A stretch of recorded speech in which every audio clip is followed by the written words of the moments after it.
I am sitting in a dental office. We're going to be discussing dental insurance. But before you scroll, it's going to be very interesting because we're going to tie it into how healthcare affects our lives now versus past, present, and possibly the future. So stay tuned. This is Truth Between Lines. I have never been so comfortable inside of a dentist's office right here with all the equipment, all the drills, all the x-ray machines and everything else. But I want to introduce you to my friend Tami Stillwell. She's going to be talking about dental insurance going forward. So Tami, thank you for coming on. We appreciate it. Thank you so much for having me. Yeah, tell us a little about yourself, kind of background and where you came from, I guess. I have been in dentistry for 30 years. I'm afraid to say that, it ages me, but that's fine. It's okay. I am a registered dental assistant, have been for the 30 years, for the same doctor the entire time, which also happens to be my husband. Yes, we do work actually together. Yes. I know. Yeah. It takes a special kind of crazy. But he literally taught me everything that I know. That's how I got my certification, was actually through apprenticeship. Yeah. And then got certified through the state. So yeah, we've been running a private practice for 30 years. We love what we do, love taking care of people. Yeah. It's kind of home environment. We really didn't want to be clinical. That's kind of our niche that we have here is we're just, a bunch of friends hanging out and we got to do some dentistry while you're here. What's your slogan? You said your slogan? Our kind of motto here is we do well by doing good. That's good. I like that one. Very good. All right. So the whole idea behind this interview was to talk about the dental industry as a whole and what's happening. And we'll kind of take it into healthcare. We mentioned 2008, the Affordable Health Care Act.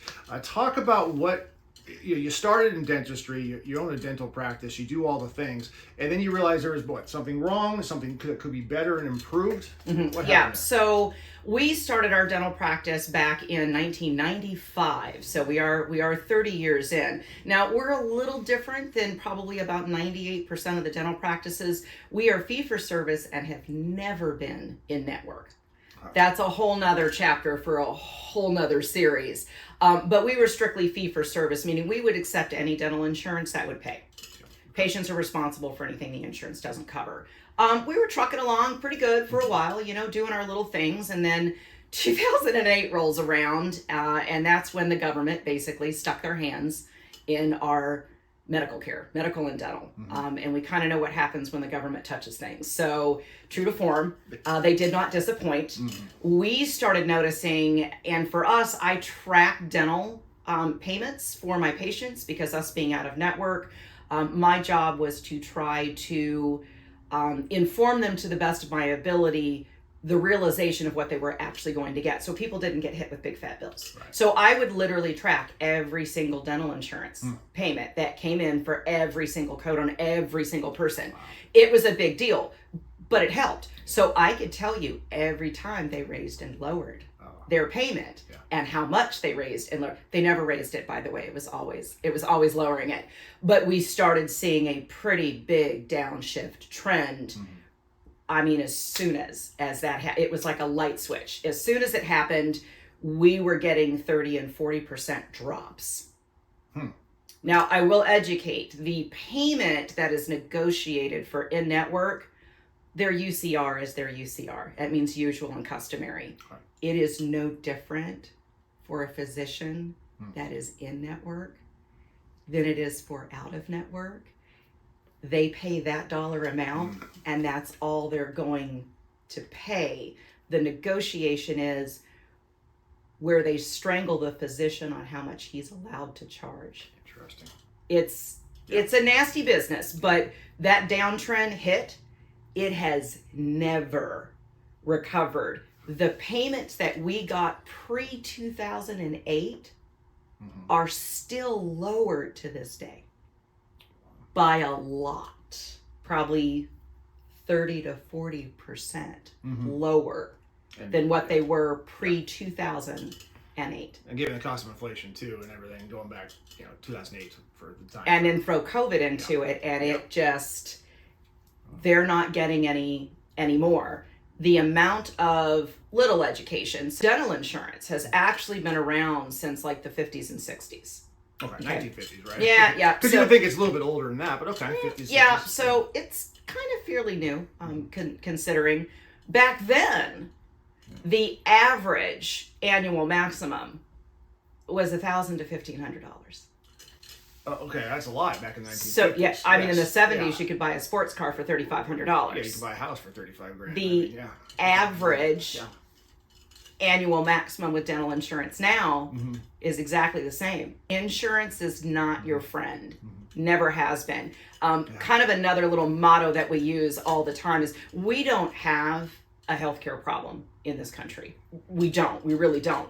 We have an insurance problem. Insurance is 98% of the reason why things cost so much.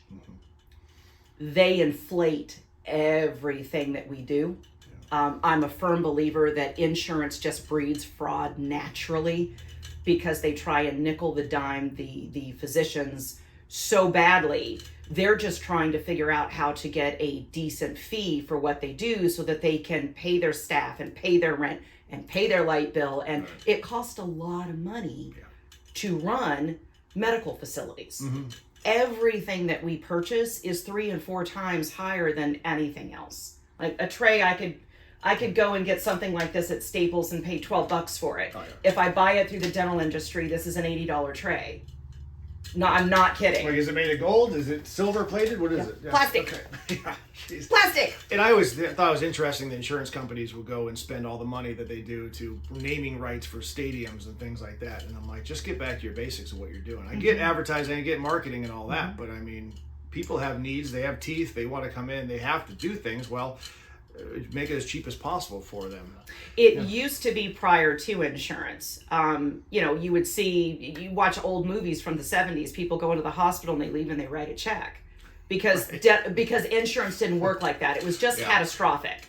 When they started adding everything into it is where things started becoming a problem. There's a reason why Delta Dental, is making billions and billions and billions, and their profit sharing has done nothing but skyrocket, especially since 2008. So the insurance companies are making out like a bandit. Like, kind of the reason we started what we started was we noticed shortly after, let's see, it was 2015, I think is when we started this, is that, the doctor wasn't getting paid to do any treatment.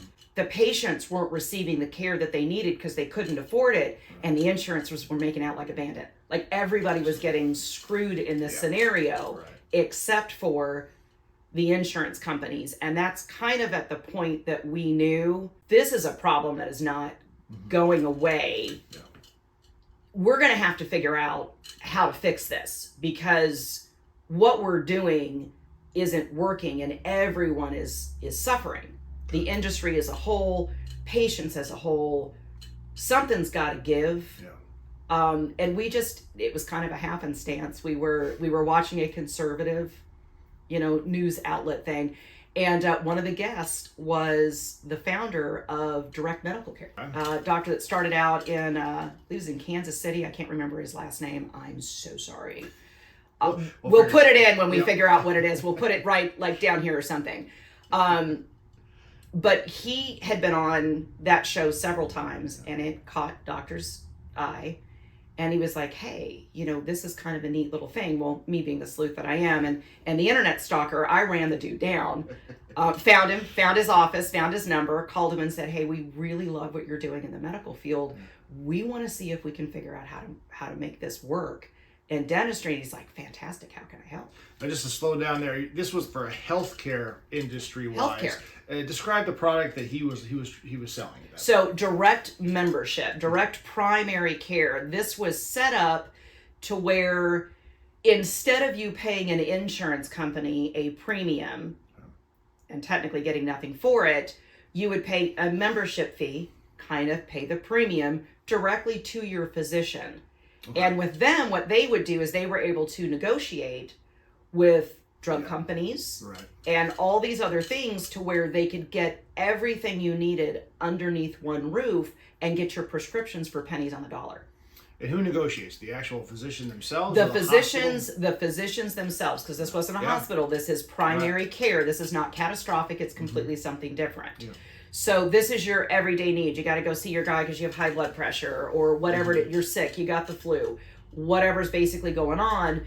you pay this facility a monthly fee, and you see the physicians whenever you needed to, right? So if the physician is negotiating the contracts with the drug companies themselves, they're the direct person in contact with the actual patient, with the client. They're actually sitting in their chair, as opposed to maybe a hospital or a larger conglomerate of other hospitals and networks and things, where they tell you, well, this is the best deal we can get for this drug, and we think everybody should be on it. Higher cholesterol, you name it, you name the illness, and they're negotiating with it. But yet, I think I'd rather have my primary doctor, the one I'm talking to regularly on a face-to-face basis, being able to tell me what I actually need. Is that, am I on the Well, right that's the track point, there? is we're cutting out all the middlemen. Yeah. Is the problem that we have is insurance companies as a whole, hospitals, everyone is basically sold out to corporations now. So what you think you're getting, you aren't. It's corporations that own these things. It isn't your physicians anymore that owns these, which is the way it used to be. Now it is big conglomerates that own all these things. So now you've got 15 middlemen in between you and your physician. It used to be everything we did was between you and your doctor. Your doctor decided what needed to be done. You agreed with it, and then we did those things, and we didn't have somebody in the middle going, no, we're not going to pay for that. Right. No, we don't like that drug. We want you to be on this drug. This literally wipes all of that away completely. So now we're back to basics. You see your physician for what you need. He's your treating doctor. He knows you. When he decides that you need to have a specific treatment, it's because that was the discussion between you and him. We don't need a third party that isn't a doctor, okay, that has never seen you, and also is not on the line, for anything that's done or isn't done. They're not held liable. Insurance, which is scary. Doctors as a whole are held liable for what we do and what we don't do to you. We can be held liable for those things. Even if an insurance company is tying that doctor's hands, he is still liable for what he does and doesn't do, but the insurance companies aren't. It's that's a big ethical thing, which was the whole reason we never went in network with anyone. Our job is to treat our patients.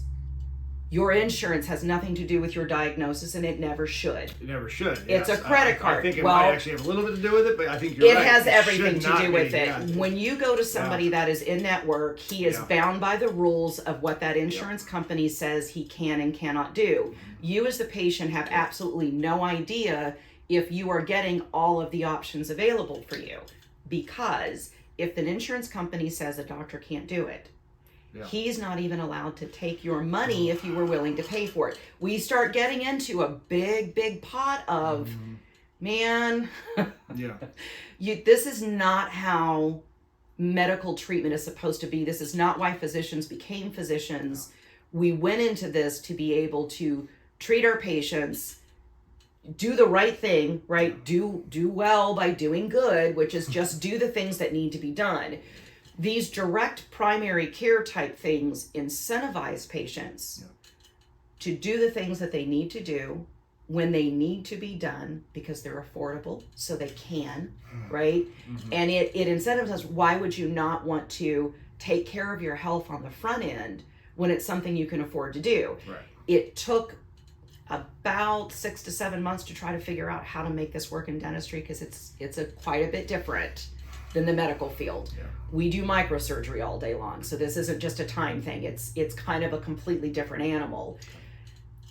It's morphed probably 4 or 5 different times throughout this last 9 years of doing this. We have a working model now that we think works really well for the patients and will work really well for the doctors, because it has to work well for everyone in order for this to work, right? Everybody has to get something. We all have to play the game, as we like to put it.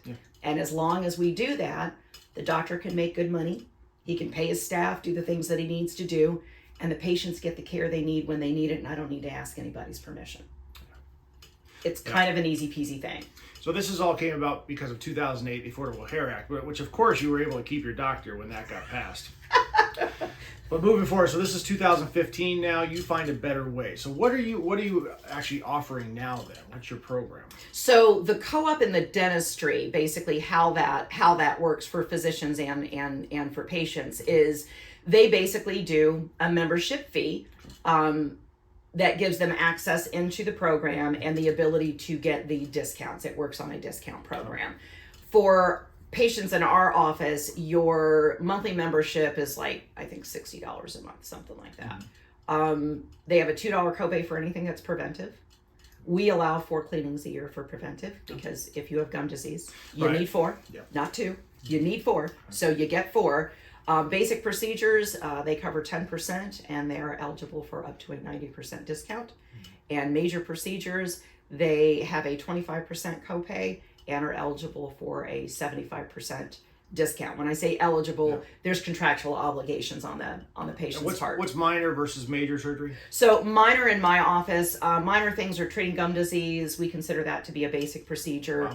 Wow, okay. Small fillings, things of that nature. Corrective. Everything else is considered major. So larger fillings, crowns, bridges, dentures, partials, implant restorations. We're general. So the big thing that makes this different is we're full co-op, meaning that any procedure we offer is covered. Okay. Even cosmetic. You don't get you get a 30% discount on cosmetic. Okay. You don't get as big of things that you need. Yeah. And cosmetic is not replacing a tooth. Cosmetic is like bleaching. It's like things you don't need but you want, right? Replacing a tooth is needed. Yeah. That's not a It doesn't work like that. So the big thing with ours is there's no deductibles. Wow. There's no annual maximums. So we don't bind people to a dollar figure per year and cut them off. Yeah. We can just render your treatment as we should, meaning as quickly as we possibly can to get you back up to the health level and then maintain you there. It is less expensive for everybody involved to get you healthy and then keep you there, which is just your maintenance. Yeah. This program incentivizes them to do that. Yeah. And it makes it affordable for them to do that. Gum disease treatment runs about $3,500. Is that right? Yeah.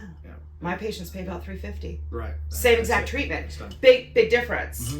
They need that. Yeah. So we had to figure out a way, how do we make it affordable for people to be able to get what they need, but we're still able to make enough business, to stay open, because the electric company doesn't care. They want their money. Yes. Dental supply company doesn't care. They want their money. So we had to figure out a balance to where physicians can make money, because like it or not, it's still a business. Yep. Nobody gets into the business to not make money. It is what it is. But that doesn't mean that we can't make it affordable at the same time. So we figured it out. We've been doing this for a minute now. Yeah. It's solid.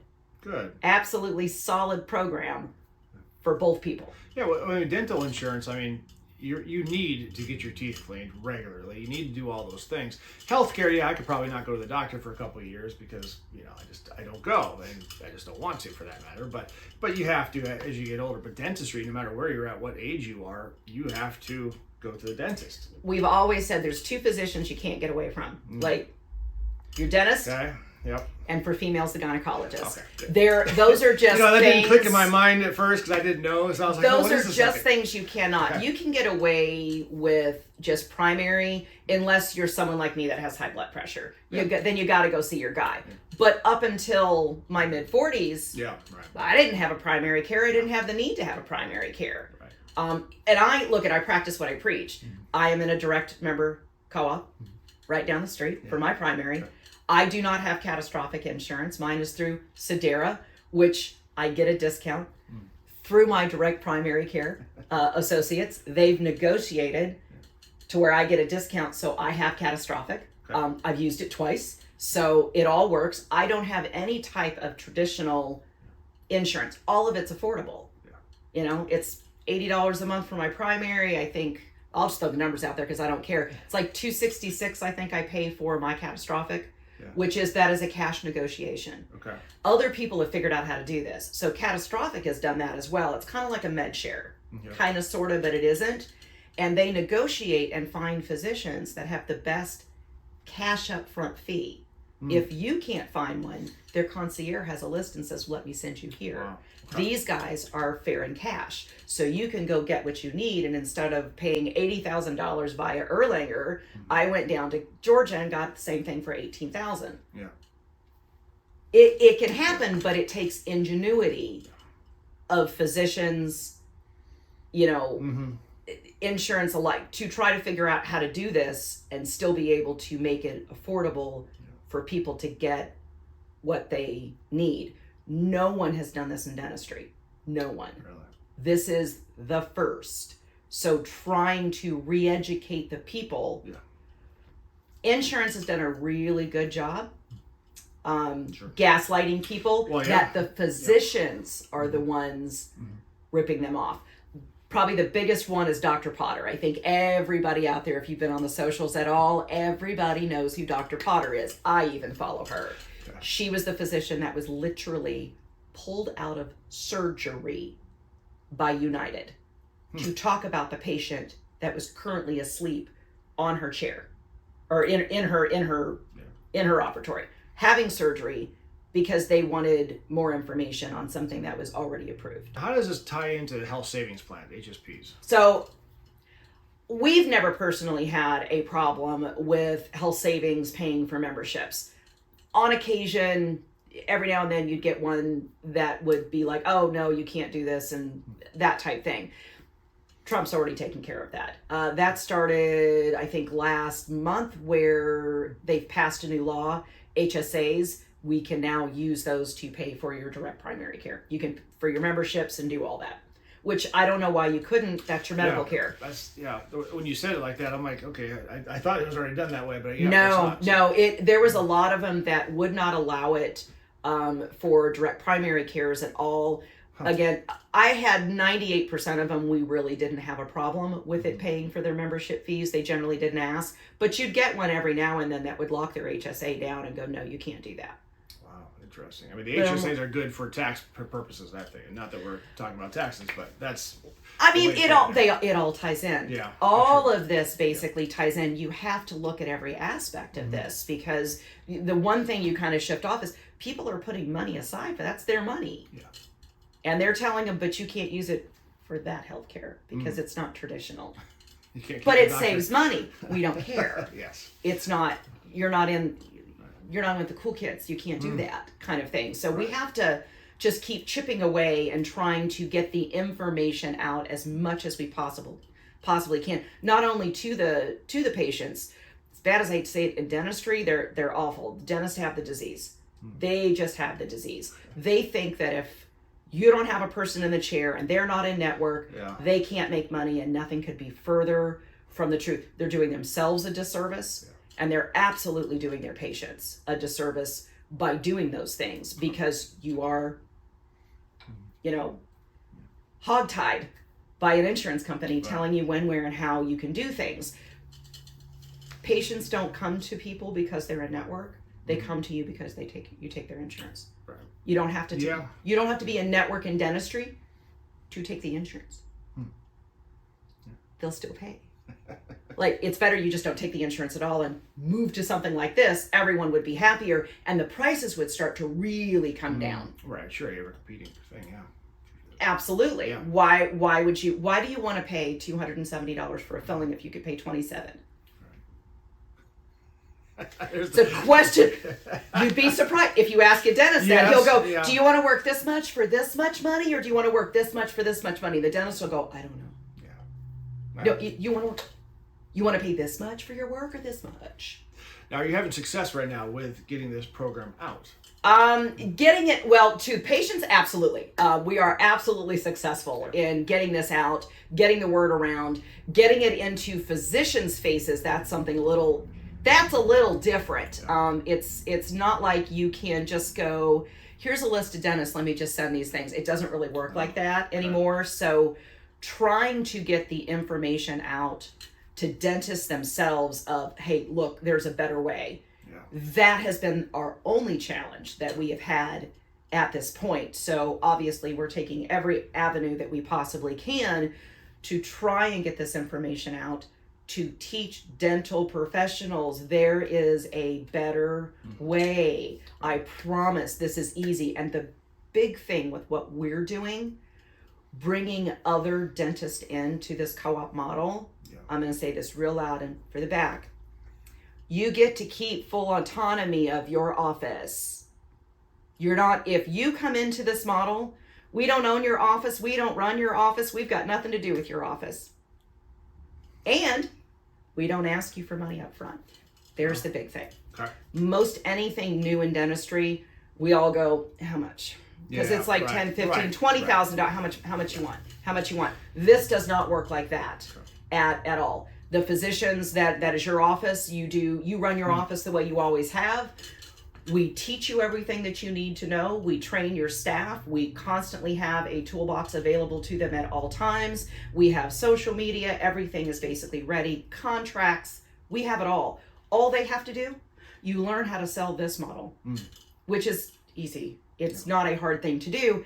And then you do your business. We manage all of your memberships. They don't have to figure out how to get any of that done. You just get your check at the end of the month. I know it sounds too good to be true, but this is a proven model. It works. It's an easy thing. So the physicians don't have to run people down anymore. This is the big thing on their end. With its dental insurance, they have to constantly run people down. You gotta. You need to get this done. You need to get that done. Because they have to make money. If you're not in the chair, they don't make money. Right. With this model, it doesn't work like that. Okay. We can do more of, let's just worry about dentistry. He doesn't have to worry about his overhead because we can reduce that by 30 to 40% on the overhead. They don't have to figure out how to do this or how to manage it because we do that for them. They just do the dentistry. Work on your patients. Worry about your patients, and that's all you need to do. And that's all a dentist wants to do. All you should be doing. Yes, right, exactly. It's just not. It's not how that works, though. Most of the time, most dentists don't want to do any front office stuff. They want to treat their patients. This gives you the time and the ability to do that. They don't need to run 20 people through their office a day. We can take the time to see who we see. My doctor sees 3 to 4 patients a day. Really? That's okay. That's like a whole My lot. hygienist sees 6. We ain't trying to kill people. Yeah, I would say we probably see that per hour. I mean, from what I see in the background. But I generate just as much money as someone that's in network that sees 20 and 30 people a day. It doesn't. We're not cattle. They're humans that are in your chair. We need to take time. Hygiene, if you don't know what's going on with your patient, it's real hard to treat them. You need to be able to, hey, how's it been going? How's life? How was your vacation? Because your stress levels, what's going on, your environment, everything directly affects your mouth. Sure. And anything that affects your mouth affects your entire body. That's where it starts. So it's kind of where the front line. We need to be able to have the time to treat our patients properly. Do well by doing good. It's not that hard. Huge. All right. So the guy was it Kansas City? I think it was that started back in the day. Okay. So how is this program out there as well?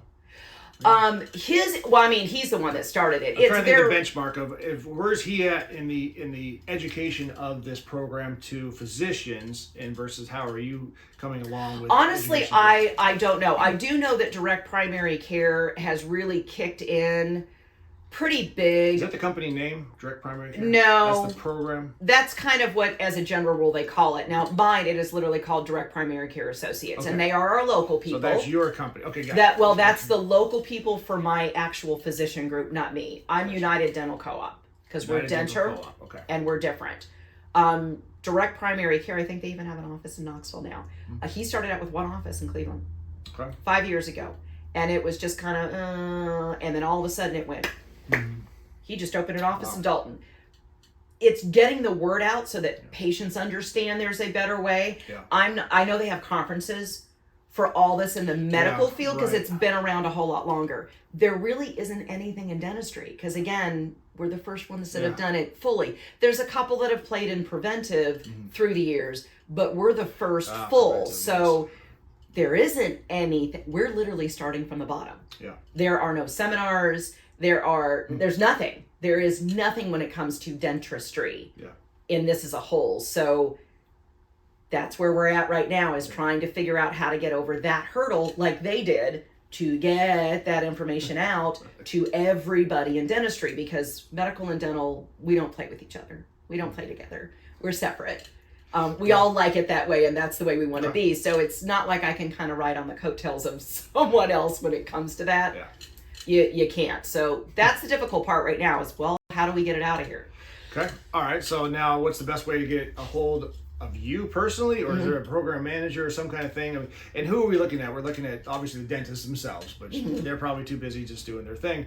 So we're looking at hygienists. We're looking at other just so anyone in the dentistry field that has a brain and is willing to listen. I will throw this in front of a dental assistant, an office manager, a dentist, a hygienist, because everyone benefits from this. So I am the VP of operations of United Dental Co-op. I'm generally the face that you are going to see when you see United Dental Co-op. We are on all the socials, so you can find me Facebook, TikTok, YouTube. Under what names? This under United Dental Co-op. United Dental Co-op. I'm on LinkedIn. We've got it there as well, trying to get the information out. We have our website, which is uniteddentalcoop.com. You can email me directly at Tami, Tami, at uniteddentalcoop.com. You can call our dental office at 423-744-0668. If you don't reach me, leave a message, because we're either not here or we're in operatory. Sure. One or the other. We're all over the place. You can just now you can Google UDC and we come up pretty regularly. Okay. And co-op, is that with a dash in the middle there, or is it CO? It can be either or. Okay. I'm making sure that people, Yeah, website. There's never any dashes in anything. It's just it written out. Yeah, exactly. Very good point. Okay. One of the big questions we'll tell you to start asking your dentist. Have you heard about United Dental Co-op? Have you heard about membership-driven dental care? I've watched a lot of films on this or a lot of videos. This sounds really interesting. Maybe you should look into that. I feel like that would be better for everybody. Start talking to your dentist about, we're seeing these things. They're popping up. Why aren't you doing it?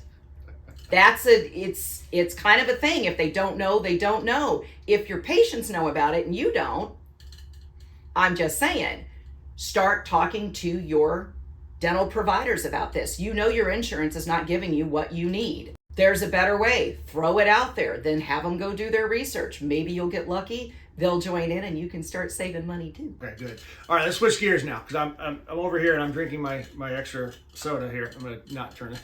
Which is fine. You can have She educated me on soda. this one, Just yes. don't sip it all day long and rinse your mouth out with water. You'll be fine.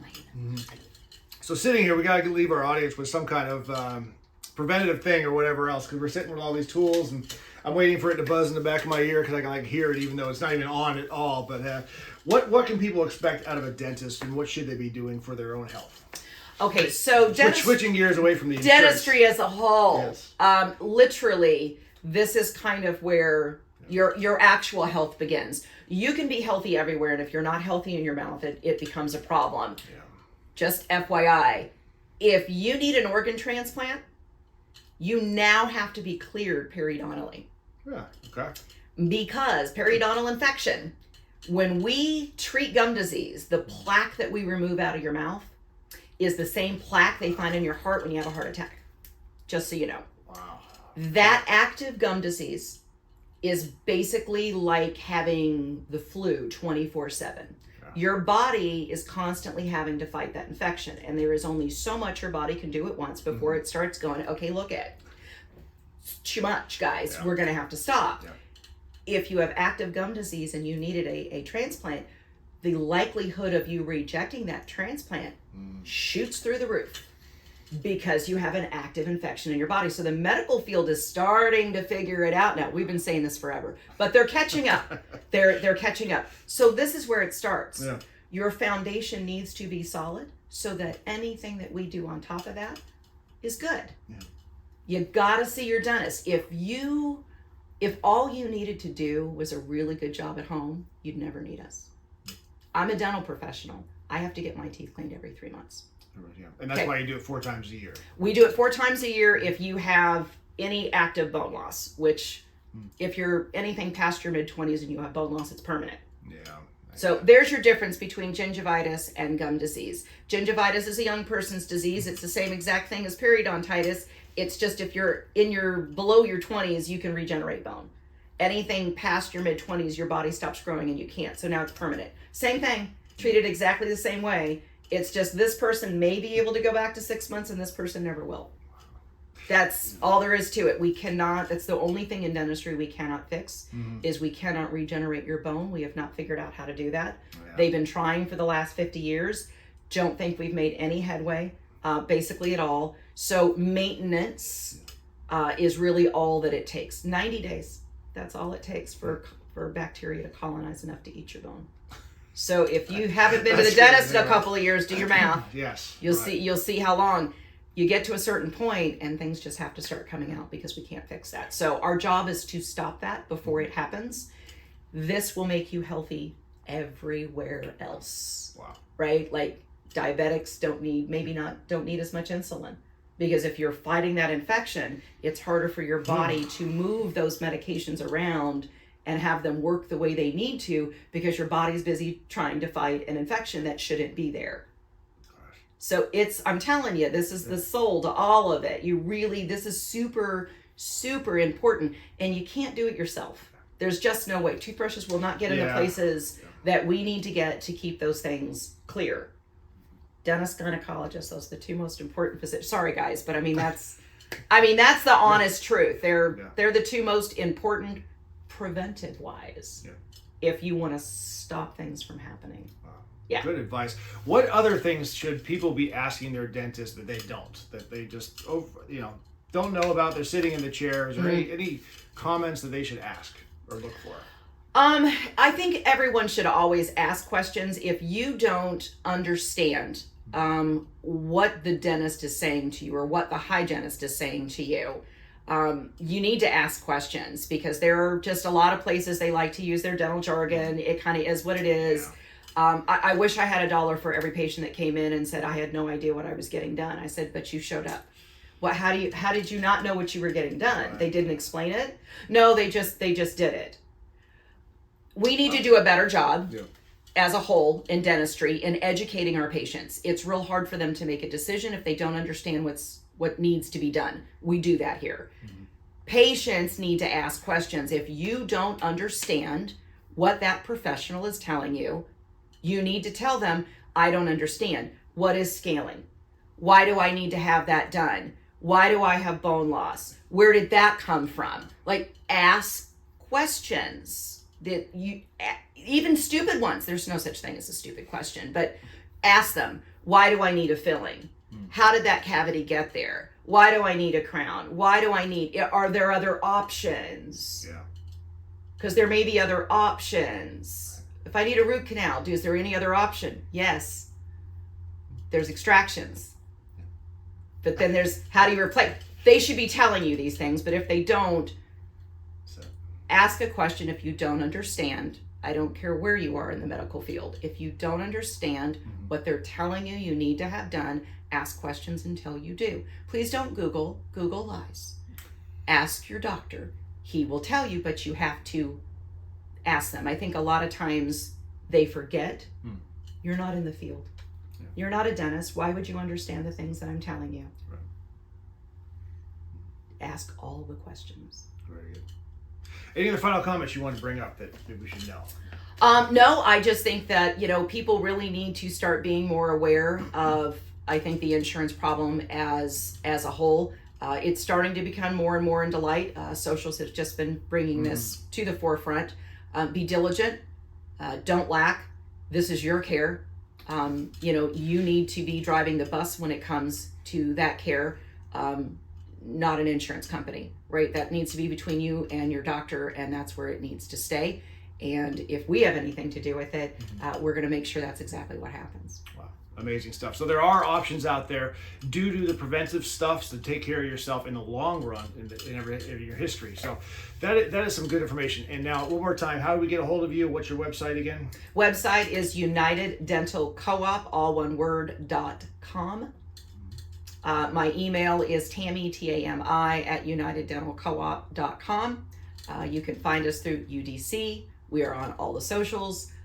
Athens Dental Center is the actual dental office that runs United Dental Co-op. We are the ones that are running that program right now. Yes, we are still accepting members. Very good. All right, so again, look for your options. Look what's going on. This is an ever-changing thing as far as the healthcare industry. Just because we've been doing that since the 1950s or 60s, things can change and get improved. So talk to your doctor, talk to your dentist, most importantly, about your preventive care. And thank you, Tami. I Thank you so much very for having us. educational. I actually learned a lot. I'm going to go talk to her about getting the filling taken care of.